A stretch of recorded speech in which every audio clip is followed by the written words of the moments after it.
अस्सलाम वालेकुम स्टूडेंट्स। आज जो हम टॉपिक पढ़ेंगे उसका नाम है इम्पोर्टेंस ऑफ माइटोसिस। माइटोसिस हमने कहा सेल डिवीजन है जिसके ज़रिए सेल डिवाइड करता है और न्यू आगे से डॉटर सेल्स बना देता है। वो सेल्स भी डिवाइड करेंगे, आगे से नई सेल्स बनाएंगे। तो बेसिकली माइटोसिस जो है वो सेल डिवीजन है, सेल का डिवाइड करना और अपना नंबर इंक्रीज़ करना। तो माइटोसिस की इम्पोर्टेंस क्या है हमारी बॉडी के अंदर, ठीक है। सबसे पहली बात, माइटोसिस में मियोसिस का प्रोसेस अभी हमने पढ़ना है। हम देखेंगे कि माइटोसिस और मियोसिस एक दूसरे से किस तरह से डिफरेंट हैं। मियोसिस में होती हैं रिकॉम्बिनेशंस और क्रॉसिंग ओवर्स, जिसकी वजह से हमारा जो जेनेटिक मटेरियल है उसमें चेंजेस आती हैं, वेरिएशंस आती हैं। लेकिन माइटोसिस में ऐसा कुछ नहीं होता। माइटोसिस में क्रॉसिंग ओवर नहीं होती, रिकॉम्बिनेशंस नहीं होते। इसका मतलब ये है कि जो न्यू डॉटर सेल्स बनते हैं उसमें information same to same transfer होती है, ठीक है। माइटोसिस के रिजल्ट में पेरेंट सेल से जो डॉटर सेल्स बनते हैं उनके अंदर जो जेनेटिक मटेरियल जाएगा वो सेम होगा, इसलिए जो डॉटर सेल्स होंगे वो सेम टू सेम अपने पेरेंट सेल के जैसे होंगे। तो माइटोसिस का हमें ये फ़ायदा होता है कि माइटोसिस के रिजल्ट में जो न्यू सेल्स बनते हैं, जो न्यू जनरेशन आती हैं सेल्स की, उनके अंदर जो इंफॉर्मेशन है वो सेम रहती है, ठीक है। No crossing over, no recombination, जिसकी वजह से जो नेक्स्ट जनरेशन आएंगी उसमें इंफॉर्मेशन जो ट्रांसफ़र होगी वो सिमिलर ट्रांसफ़र होगी, ठीक है। फिर आ जाता है कुछ हमने पढ़ा जो एनिमल्स और प्लांट्स हैं। जो हमने रिप्रोडक्शन का चैप्टर पढ़ा था, हमने पढ़ा था कि कुछ एनिमल जो है वो एसेक्सुअल रिप्रोडक्शन करते हैं, कुछ सेक्सुअल रिप्रोडक्शन करते हैं। अगर हम प्लांट्स की बात करें तो उसमें हमने एसेक्सुअल रिप्रोडक्शन पढ़ी थी कि वेजिटेटिव प्रोपगेशन, ठीक है, कि हम किसी भी प्लांट की जो है वो एक स्टेम को काट के तो ज़मीन में लगा देते हैं तो उससे न्यू प्लांट बन जाता है। तो वो एक स्टेम से एक न्यू प्लांट का बनना, वो किस तरह से एक स्टेम से जो है वो एक पूरा प्लांट बन जाता है, वो बनता है माइटोसिस के ज़रिए। माइटोसिस के ज़रिए सेल्स डिवाइड करते हैं, ठीक है, न्यू सेल्स बनते हैं और एक स्टेम जो है वो एक स्टेम का स्ट्रक्चर पूरे प्लांट में कन्वर्ट हो जाता है। तो जो प्लांट्स और एनिमल्स एसेक्सुअल रिप्रोडक्शन करते हैं वो माइटोसिस की मदद से ही करते हैं, ठीक है। फिर आ जाती है रीजनरेशन। हमने रीजनरेशन का टॉपिक पढ़ा कि अक्सर एनिमल्स और प्लांट्स क्या करते हैं कि उनका अगर कोई बॉडी पार्ट जो है वो लूज़ हो जाए तो वो उसको फिर से डेवलप कर लेते हैं, रीजनरेट कर लेते हैं। तो वो जो रीजनरेशन हो रही है, वो जो लॉस्ट बॉडी पार्ट्स थे वो फिर से ग्रो कर रहे हैं, तो वो किसके ज़रिए कर रहे हैं, वो माइटोसिस के थ्रू कर रहे हैं, ठीक है। तो माइटोसिस का बहुत इंपॉर्टेंट रोल है रीजनरेशन में। इसके अलावा हीलिंग ऑफ वाउंड्स, जो ज़ख़म हो जाते हैं हमारी बॉडी के अंदर, तो कुछ दिनों बाद हम देखते हैं कि वहाँ पे वो ज़ख़म जो है वो बढ़ जाते हैं, वो फिर से नॉर्मल जो बॉडी पार्ट था वो फिर से नॉर्मल हेल्दी बॉडी पार्ट में कन्वर्ट हो जाता है। तो वो जो वाउंड्स हील करते हैं, ठीक है, जो ज़ख़म बढ़ते हैं वो किसकी वजह से बढ़ते हैं, माइटोसिस की वजह से, ठीक है। उस एरिया में माइटोसिस की वजह से होगी सेल डिवीजन, न्यू सेल्स बनेंगे और जो ज़ख़म होंगे वो हील कर जाएंगे, बढ़ जाएंगे, ठीक है। तो रीजनरेशन और हीलिंग ऑफ वॉन्ड्स में भी इम्पॉर्टेंट रोल प्ले करती है माइटोसिस, ठीक है। फिर आ जाती है development and growth of multi cellular organisms. हम देखते हैं कि एक एग की जो फर्टिलाइजेशन होती है वो जाइगोट में कन्वर्ट होता है, जाइगोट से फिर एम्ब्रियो, एम्ब्रियो से एक पूरा इंडिविजुअल, ठीक है, जिस तरह से हमने चिक की डेवलपमेंट पढ़ी थी। तो ये जो डेवलपमेंट और ग्रोथ होती है, एक एग से एक पूरा एडल्ट इंडिविजुअल बन जाता है, साइज़ में वो ग्रो करता है, उसके बॉडी ऑर्गन्स जो हैं उनकी डेवलपमेंट होती है। तो ये सब किसके थ्रू होते हैं, कौन सी सेल डिवीजन के थ्रू होते हैं, माइटोसिस के थ्रू, ठीक है। मल्टी सेलुलर ऑर्गेनिज्म में जो डेवलपमेंट एंड ग्रोथ होती है, जो वो साइज़ में बढ़ते हैं, उनके जो ऑर्गन्स की डिफ्रेंशिएशन होती है, वो सब किसके थ्रू होती है, माइटोसिस के थ्रू, ठीक है। जिस तरह से हमने पढ़ा कि एम्ब्रियो से एक पूरा इंडिविजुअल बन जाता है, ठीक है। तो वो सारे जो बॉडी ऑर्गन्स बनते हैं उसमें जो डेवलपमेंट और ग्रोथ हुई वो माइटोसिस के थ्रू हुई। फिर आ जाती है टिश्यू कल्चर एंड क्लोनिंग की टेक्निक, जिसके बारे में हम ऑलरेडी पढ़ चुके हैं। टिश्यू कल्चर में हम क्या करते हैं कि कुछ भी बॉडी के किसी भी टिश्यू को हम डाल देते हैं एक एक्सटर्नल मीडियम जिसमें हमने सारे न्यूट्रिएंट्स प्रोवाइड किए होते हैं, तो वो टिश्यू जो है वो एक कंप्लीट इंडिविजुअल में ग्रो कर जाता है। जिस तरह से हम प्लांट की बात करते हैं कि प्लांट जिनकी प्रोपेगेशन करना मुश्किल होता था तो उनको हम टिश्यू कल्चरिंग के ज़रिए ग्रो कराते थे कि प्लांट की बॉडी से कुछ सेल्स लिए हमने, उनको हमने आर्टिफिशियल मीडियम में रखा, उसमें सारे न्यूट्रिएंट्स प्रोवाइड किए, तो वो जो सेल्स हैं वो एक कंप्लीट इंडिविजुअल में कन्वर्ट हो जाते हैं। इस टेक्निक को हम कहते थे टिश्यू कल्चर की टेक्निक। तो वो जो एक कंप्लीट ऑर्गेनिज्म में कन्वर्ट कन्वर्ट होते हैं वो भी माइटोसिस के थ्रू ही होते हैं। माइटोसिस के थ्रू ही सेल डिवाइड करते हैं और एक टिश्यू से एक पूरा इंडिविजुअल बन जाता है। और फिर क्लोनिंग, ठीक है, क्लोनिंग भी किसके थ्रू होती है? माइटोसिस के थ्रू। क्लोनिंग में हम कहते हैं कि हम जेनेटिकली आइडेंटिकल कॉपीज़ बनाते हैं किसी भी ऑर्गेनिज्म की।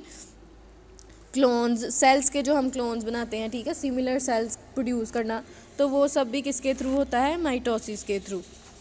इसीलिए माइटोसिस जो है वो बहुत इसका इम्पोर्टेंट रोल है सेम इंफॉर्मेशन ट्रांसफ़र करने में नेक्स्ट जनरेशन में, एसेक्सुअल रिप्रोडक्शन में, रीजनरेशन, हीलिंग ऑफ वाउंड्स में, development and growth of multicellular organism में, टिश्यू कल्चर एंड क्लोनिंग में, ठीक है। तो माइटोसिस जो है हमारी बॉडी में बहुत ही रेगुलेट होती है, रेगुलेटेड तरीके से माइटोसिस हो रही होती है, सेल डिवाइड हो रहे होते हैं। ऐसा नहीं होता कि सेल जो हैं वो अनचेक्ड ही डिवाइड करते जा रहे हैं, उनका नंबर जो है वो इन्फिनिटी तक प्रोड्यूस हो रहा है, ठीक है, ऐसा नहीं होता। सेल डिवीजन हमारी बॉडी में बहुत ही ज़्यादा रेगुलेटेड होती है, प्रोग्राम्ड होती है, ठीक है। अगर इस रेगुलरिटी में कोई चेंजिंग आ जाए, सेल जो है वो अनचेक्ड तरीके से, मतलब without any check and balance वो डिवाइड करते जा रहे हैं, तो उससे बहुत सारी प्रॉब्लम्स क्रिएट हो जाती हैं, बहुत सारी डिजीज़ हो सकती हैं, जिसमें से एक है कैंसर, ठीक है। कैंसर को हम डिटेल से पढ़ेंगे। कैंसर जो है वो बेसिकली क्या है? अनकंट्रोल्ड सेल डिवीजन का एक कंट्रोल के बगैर, एक लिमिट से ज़्यादा डिवाइड करना सेल्स का, ठीक है, उसको हम बोलते हैं कैंसर। जैसे कि हमने पहले बात की कि हमारी बॉडी के अंदर जो सेल्स की डिवीजन है वो बहुत ही ज़्यादा रेगुलेटेड होती है, बर्थ से लेके डेथ तक, ठीक है। एक इंसान के पैदा होने से लेके उसके मरने तक उसकी बॉडी में जितने भी सेल्स डिवाइड कर रहे होते हैं वो बहुत कंट्रोल्ड वे में, बहुत प्रोग्राम्ड वे में, मैनेज्ड तरीके से वो डिवाइड करते हैं। जहाँ पे ज़रूरत होती है सेल के डिवाइड करने की, वहाँ पे सेल डिवीजन होगी, ठीक है। लेकिन कभी कभार क्या होता है कि ये कंट्रोल ख़त्म हो जाता है, ठीक है, किसी रीज़न की वजह से सेल्स के ऊपर जो कंट्रोल था हमारी बॉडी का कि सेल्स ने जो है वो एक लिमिट में ग्रो करना है, डिवाइड करना है, वो कंट्रोल जो है वो ब्रेक डाउन कर जाता है। फिर क्या होगा? वो सेल जो हैं वो अनचेक्ड तरीके से, मतलब वो बहुत ही ज़्यादा लिमिटलेस जो है उनमें डिवीजन होना शुरू कर देगी, ठीक है। अब जो सेल्स हैं वो अनलिमिटेडली वो ग्रो करते जा रहे हैं, डिवाइड करते जा रहे हैं, तो उस एरिया पे क्या हो जाएगा? एक सेल्स का क्लोन बन जाएगा, अनवांटेड क्लोन ऑफ सेल्स, जिसको हम बोलते हैं ट्यूमर, ठीक है। हमारी बॉडी के जिस हिस्से में सेल्स जो हैं वो अनलिमिटेडली डिवाइड करते जा रहे हैं, तो वो वहाँ पे जो है वो एक क्लोन ऑफ सेल्स बना देंगे, अनवांटेड क्लोन ऑफ सेल्स, जिसको हम बोलते हैं ट्यूमर। और वो जो ट्यूमर है वो फिर आगे से मज़ीद हमारी बॉडी में फैल भी सकता है, ठीक है। कैंसर हमेशा कहते हैं होता है ओल्डर एनिमल्स और ह्यूमंस में, ठीक है। ज़्यादातर अगर हम कैंसर देखें कि हमने अक्सर नोट किया होगा कि हमारे इर्द गिर्द अगर किसी इंसान को कैंसर हुआ है तो वो यकीनन ओल्ड एज में होगा, ठीक है। ज़रूरी नहीं है ये, लेकिन मोस्टली ऐसा ही होता है कि जो बूढ़े लोग होते हैं उनमें जो है वो कैंसर हो जाता है, उनकी बॉडी के अंदर सेल जो हैं वो अनचेक डिवीजन करना शुरू कर देते हैं, ठीक है। अनकंट्रोल्ड वे में वो डिवाइड करते जाते हैं और वो ट्यूमर बना देते हैं। और वो ट्यूमर जो है आगे से दो तरह का हो सकता है, जो कैंसर है वो दो तरह का हो सकता है, वो बिनाइन भी हो सकता है, ठीक है। दो टाइप्स हैं ट्यूमर की, एक है बिनाइन और दूसरी है मैलिग्नेंट ट्यूमर, जिसको हम कैंसर भी बोलते हैं। अब जो बिनाइन ट्यूमर है ना, बिनाइन ट्यूमर इतना ज़्यादा ख़तरनाक नहीं है, इसके इतने डिलीट्रियस इफ़ेक्ट्स नहीं हैं। डिलीट्रियस इफ़ेक्ट्स होने का मतलब होता है कि ये इतना हार्मफुल नहीं होता, हार्मफुल है, ख़तरनाक है, लेकिन इतना ख़तरनाक नहीं है, ठीक है। क्यों? क्योंकि जो बिनाइन ट्यूमर है ये हमारी बॉडी के जिस हिस्से में बिनाइन ट्यूमर ग्रो करेगा वो वहाँ से मज़ीद फैलेगा नहीं, प्रोलीफ्रेट नहीं करेगा। प्रोलीफ्रेट करने का मतलब होता है फैलना, तो वो लोकलाइज्ड होता है, स्मॉल इन साइज़ होता है। जो बिनाइन ट्यूमर है वो स्मॉल इन साइज़ है और लोकलाइज्ड है, मतलब वो एक ही लोकेशन में है हमारी बॉडी के, वो वहाँ से मज़ीद नहीं फैलता। तो ऐसे ट्यूमर को हम बोलते हैं बिनाइन ट्यूमर, और ये कहते हैं कि इतना ज़्यादा ख़तरनाक नहीं होता as compare to malignant tumour, ठीक है। तो ये जो बिनाइन ट्यूमर है ये क्या करता है, ये कुछ हार्मोन लाइक स्क्रीशंस प्रोड्यूस करते हैं जो हमारी दूसरी बॉडी के जो नॉर्मल सेल्स हैं, ठीक है, जो नॉर्मली डिवाइड कर रहे हैं, ये क्या करते हैं, उनकी एक्टिविटीज़ को इफ़ेक्ट करते हैं। इसीलिए बिनाइन ट्यूमर का यही इफ़ेक्ट होता है हमारी बॉडी के ऊपर कि ये जो बिनाइन ट्यूमर है लोकलाइज्ड है, स्मॉल इन साइज़ है, फैलता नहीं है। ये कम ख़तरनाक इसीलिए है क्योंकि ये फैलता नहीं। अगर तो हमारी बॉडी के अंदर ये फैलना शुरू कर दे तो हमारी सारी बॉडी के अंदर कैंसर फैल जाएगा, ठीक है। तो ये सिर्फ बॉडी के सिर्फ कुछ एक ही एरिया में ग्रो करता है। इसीलिए क्या करते हैं कि जिन लोगों को बिनाइन ट्यूमर होता है उस बॉडी के उस हिस्से को सर्जिकली जो है वो रिमूव कर दिया जाता है, ठीक है। उस ट्यूमर को ऑपरेशन करके वहाँ से निकाल देंगे क्योंकि हमें पता है कि ये ट्यूमर को अगर हम बॉडी के उस हिस्से से निकाल देते हैं तो ये मज़ीद ग्रो नहीं करेगा। अगर तो वो हो मैलिग्नेंट ट्यूमर, तो मैलिग्नेंट ट्यूमर को रिमूव करने का कोई फ़ायदा नहीं, ठीक है, क्योंकि वो पूरी बॉडी में फैल जाता है, फैल चुका होता है, ठीक है। तो इसलिए बिनाइन ट्यूमर जो है वो कहते हैं वो लेस हार्मफुल है क्योंकि इसको हम सर्जिकली रिमूव कर देंगे तो वो इंसान फिर से हेल्दी और नॉर्मल इंसान बन जाएगा। बिनाइन ट्यूमर जो है वो क्या करता है, कुछ हार्मोन लाइक एक्सक्रीशंस प्रोड्यूस करते हैं जो हमारी बॉडी के अदर सेल्स को इफ़ेक्ट करते हैं, उनकी एक्टिविटीज़ परफॉर्म करने में उनमें इंटरफेरेंस करते हैं, ठीक है। अब जो दूसरी तरह का ट्यूमर है जिसको हम बोलते हैं मैलिग्नेंट ट्यूमर या फिर कैंसर, ठीक है। तो मैलिग्नेंट ट्यूमर जो है ये ज़्यादा ख़तरनाक है क्योंकि ये क्या करता है, ये रैपिडली डिवाइड करता है और हमारी जिस बॉडी के हिस्से में मैलिग्नेंट ट्यूमर बना ये सिर्फ वहीं पे नहीं रहेगा बल्कि वहाँ से ये हमारी पूरी बॉडी के अंदर फैल जाएगा और बहुत स्पीड के साथ फैलेगा, ठीक है।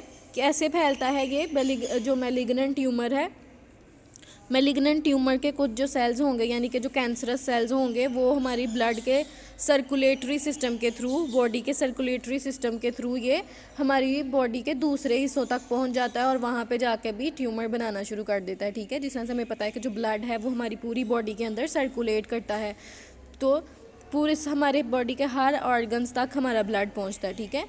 तो ये जो मैलिग्नेंट ट्यूमर वाला एरिया होगा हमारी बॉडी का, वहाँ से कुछ सेल्स जो हैं वो शामिल हो जाएंगे हमारे सर्कुलेटरी सिस्टम के अंदर और वहाँ से होते हुए ये बॉडी के दूसरे ऑर्गन्स तक पहुँच जाएंगे और जहाँ पे भी वो सेल्स जो हैं वो सेटल करेंगे वहाँ पे वो एक न्यू ट्यूमर बना देंगे। तो इस तरह से जो मैलिग्नेंट ट्यूमर है ये हमारी बॉडी के अंदर सर्कुलेटरी सिस्टम के ज़रिए फैल जाता है, ठीक है।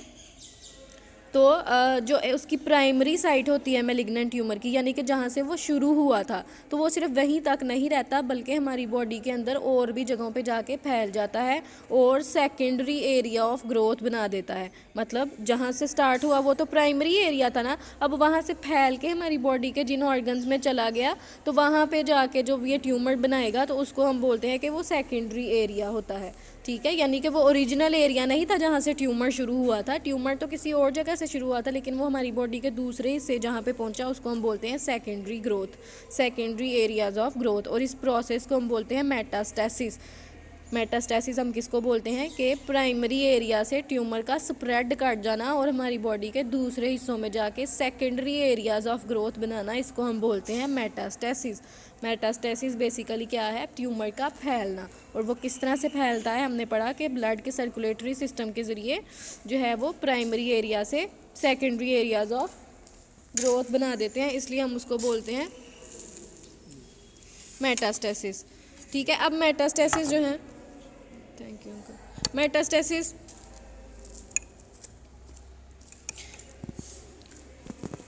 अब जो कैंसरस सेल्स हैं, मेटास्टेसिस की हमें समझ आ गई कि प्राइमरी एरिया से फैल के ट्यूमर का बॉडी के दूसरे ऑर्गन में सेकेंडरी एरियाज ऑफ ग्रोथ बनाना, उसको हम बोलते हैं मेटास्टेसिस। अगर हम उर्दू में देखें तो मेटास्टेसिस हम बोलते हैं कैंसर के फैलाव को, ठीक है, उसके स्प्रेड करने को।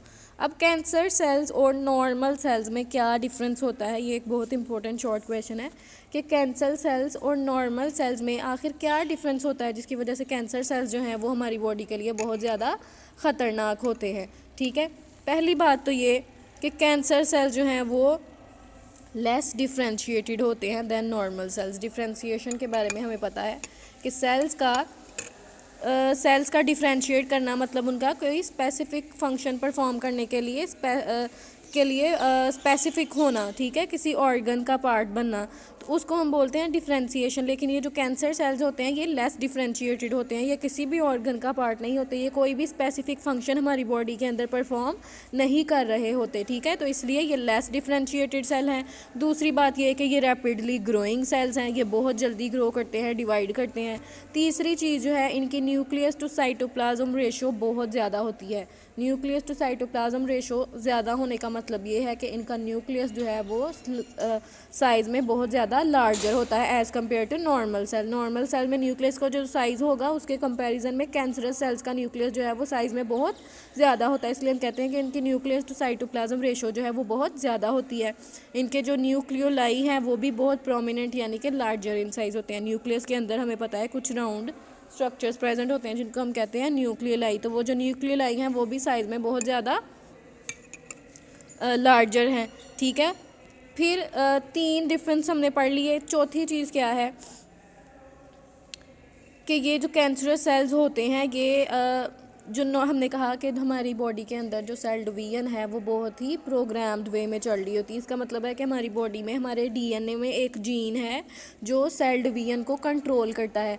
अगर उस जीन में म्यूटेशन आ जाती है, जैसे कि हमने म्यूटेशन का प्रोसेस जो था वो पूरे डिटेल से पढ़ा था कि अगर किसी जीन में म्यूटेशन आ जाए तो वो अपना फंक्शन जो है वो ठीक से परफॉर्म नहीं कर सकता। इसी तरह जो जीन है जो सेल डिवीजन को कंट्रोल कर रहा था, अगर उस जीन में चेंजेस आ जाती हैं, म्यूटेशंस आ जाती हैं, तो वो फिर जीन जो है वो जीन का नॉर्मली फंक्शन क्या आता है, सेल डिवीजन को कंट्रोल करना। उसमें अगर म्यूटेशन आ गई तो अब वो सेल डिवीजन को कंट्रोल कर पाएगा, नहीं कर पाएगा, इसलिए जो सेल्स हैं हमारी बॉडी के वो अनकंट्रोल्ड वे में डिवाइड करना शुरू कर देंगे, ठीक है। और ये म्यूटेशन होती है हमेशा सोमैटिक सेल्स के अंदर। सोमैटिक सेल्स हमारी बॉडी के वो सेल जो रिप्रोडक्शन में इन्वॉल्व नहीं होते, सोमैटिक सेल। इसीलिए जो कैंसर है वो नेक्स्ट जनरेशन में ट्रांसफ़र नहीं होता, क्योंकि जो म्यूटेशन आ रही है वो सोमैटिक सेल्स के अंदर आ रही है, ठीक है। अगर तो जर्म सेल्स के अंदर यानी कि एग और स्पर्म में ये म्यूटेशन आ रही होती तो फिर वो नेक्स्ट जनरेशन में ट्रांसफ़र डिजीज़ हो सकती थी। तो कैंसर की जो म्यूटेशन है वो आती है सोमैटिक सेल्स के अंदर, और जिस जीन के अंदर म्यूटेशन आती है उसमें कहता है 3 से 20 म्यूटेशंस हो सकती हैं, यानी जीन के अंदर 3 जगहों पे भी म्यूटेशन हो सकती है या फिर ज़्यादा से ज़्यादा 20 जगहों पे म्यूटेशन हो सकती है, ठीक है। म्यूटेशन में हमने क्या पढ़ा था कि जीन के किसी एरिया में न्यूक्लियोटाइड्स गलत हो जाते हैं, इंसर्शन हो जाती है, डिलीशन हो जाती है या इन्वर्शन हो जाती है, ठीक है। तो जीन में 2-3 जगहों पे या फिर 20 म्यूटेशंस, 3 से लेके 20 म्यूटेशंस हो सकती हैं उस जीन के अंदर जो रेगुलेट कर रहा होता है सेल डिवीजन को, ठीक है। अब जीन के अंदर म्यूटेशन हो गई, म्यूटेशन की वजह से अब सेल्स पे क्या फ़र्क पड़ेगा, वो ठीक से डिवाइड नहीं करेंगे बल्कि अनकंट्रोल्ड वे में डिवाइड करेंगे, बहुत ज़्यादा डिवीजन हो जाएंगी। तो सेल्स सबसे पहले क्या करते हैं, जब जीन के अंदर म्यूटेशन आती है तो सेल्स जो हैं वो एक दूसरे के साथ अपना कांटेक्ट ब्रेक कर देते हैं। हमें पता है कि हमारी बॉडी के सेल जो हैं वो आपस में बाइंडेड होते हैं, ठीक है, बिल्कुल इस तरह जिस तरह किसी बिल्डिंग के अंदर जो ईंटें होती हैं उनको हम कोई बिल्डिंग हम बनाते हैं तो हम क्या करते हैं, ईंटों को बाइंड करने के लिए सीमेंट यूज़ करते हैं। इसी तरह अगर हम समझें कि वो जो ईंटें हैं, जो ब्रिक्स हैं, वो हमारी बॉडी के सेल्स हैं, तो हमारी बॉडी के जो सेल्स हैं उनको भी एक्स्ट्रा सेलुलर मटीरियल ने बाइंड करके रखा होता है, जोड़ के रखा होता है, ठीक है। लेकिन जब जीन में आ गई म्यूटेशन तो सेल क्या करेंगे, एक दूसरे के साथ अपना कॉन्टैक्ट ब्रेक कर देंगे, यानी कि अब वो एक जगह पे स्टे नहीं करेंगे। जिस तरह मेलिग्नेंट ट्यूमर में हमने कहा कि वो ट्यूमर जो है वो फैल जाता है, तो किस तरह से फैलता है कि अब सेल्स जो है वो एक दूसरे के साथ बाइंडेड नहीं है, वो उस एरिया से दूसरे एरिया में जाके मूव कर सकते हैं। तो जब जीन में आई म्यूटेशन तो सबसे पहले क्या हुआ कि सेल्स ने अपना कॉन्टैक्ट ब्रेक किया, ठीक है। उस बाइंडिंग की वजह से ही तो सेल्स मूव नहीं कर पाते थे ना, वो एक जगह पे रहते थे। अब वो बाइंडिंग ही ख़त्म हो गई तो अब क्या सेल्स एक जगह से दूसरी जगह मूव नहीं कर सकते, ठीक है। तो वो कॉन्टैक्ट ख़त्म हो गया, तो अब जो सेल्स हैं वो एक जगह से दूसरी जगह पे मूव कर सकेंगे और वहाँ से मूव करके वो चले जाएंगे बॉडी के दूसरे एरियाज़ में, और वहाँ पे सेकेंडरी एरियाज़ ऑफ ग्रोथ जो है वो उसकी डेवलपमेंट करेंगे, यानी कि एक जगह से दूसरी जगह पे प्रोलिफरेट करेंगे। प्रोलिफरेट का मतलब है फैल गए, ठीक है। और दूसरी चीज़ वो क्या करते हैं कि वो अनलिमिटेडली ग्रो करते हैं, ठीक है। जीन में म्यूटेशन आने की वजह से 2 चेंजेस आई, एक तो सेल्स ने अपना कांटेक्ट ब्रेक कर दिया एक दूसरे के साथ, दूसरा उन्होंने अब अनकंट्रोल्ड वे में डिवीजन करना शुरू कर दी है, ठीक है। बेसल लेमिना का यहाँ पे उन्होंने जिक्र किया है। बेसल लेमिना जो है बेसिकली ये एक बैरियर है जो सेल्स को मूव नहीं करने देता, ठीक है। एक्स्ट्रा सेलुलर मटेरियल है, सेल्स की बाहर वाली एनवायरनमेंट में एक मटेरियल है जिसे हमने सीमेंट की बात की कि सीमेंट जो है वो बाइंड करके रखता है। तो ये बेसल लेमिना जो है ये भी क्या करती है, ये एक लेयर है जो सेल्स को बाइंड करके रखती है। तो सेल्स क्या करते हैं, इस लेयर के साथ अपना कॉन्टैक्ट ब्रेक कर देते हैं, ठीक है, और फिर वो अब मूव कर सकते हैं सेल्स। तो दूसरे एरियाज़ में जाके मूव करके बॉडी के दूसरे एरियाज़ में जाके वो वहाँ पे भी अनलिमिटेडली ग्रो करना शुरू कर देते हैं, प्रोलिफरेट करना शुरू कर देते हैं।